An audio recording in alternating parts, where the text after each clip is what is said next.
And in the beginning it was tough, it was hard for us because our children were small and he had to go alone and I had to stay home. And, well, you know, many things happen to you when he started giving these lectures. It was like Satan was trying to attack the family. He was going full out to either destroy me or the children or him, for that matter. Yes, I know. I remember how many times he would be gone and Satan would be attacking you. Yes, many times. Yeah. But we kept on going, and the Lord helped us through all those things. Some of these things are pretty traumatic, some of the things that happen, and particularly the opposition. Now, the opposition from without, that's there and it's gone. Mm-hmm. But the opposition from within is always with you. It's much worse than the opposition from without. You know, when we were in Oklahoma, we did a series in Baton Rouge, Louisiana? And if you remember when we were there, we met so many people who were in the church who were also members of Freemason lodges.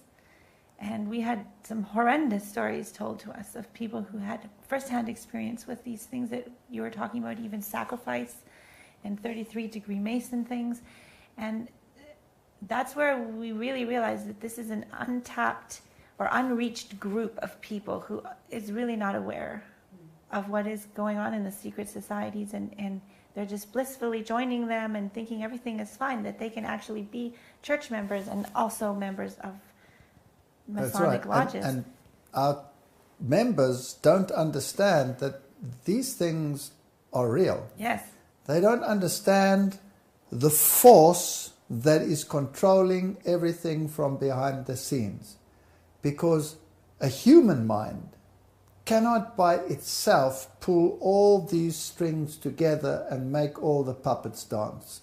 Mm-hmm. It's impossible. So behind the scenes, there are demonic forces. The dragon gave him his seat and power and great authority. I had to deal with the dragon power. It was in my life. I had to have physical confrontation with him, spiritual confrontation. There were some issues which became non-negotiable. The issue of creation evolution. That's non-negotiable. I'd come out of evolution.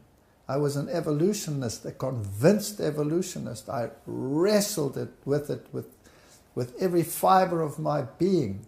I had to know every answer. I wanted to know why. I wanted to be convinced.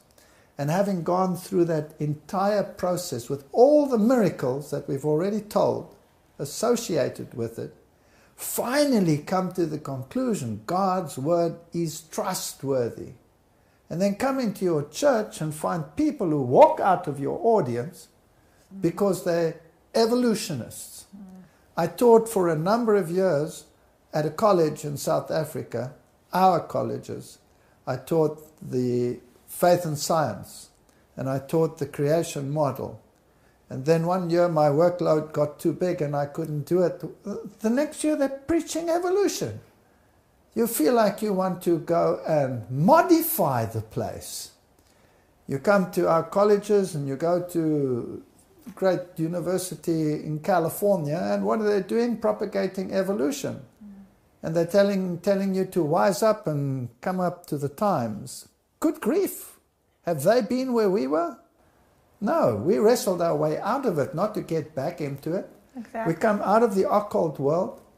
We've dealt with demons. We've dealt with all of these issues. Yeah. And then I've got to expect and accept spiritual formation and sit there and have repetitive blabbering in order to get a state of consciousness so that some demon can control my mind. Good grief. It's non-negotiable. Resist it with every fiber of your being.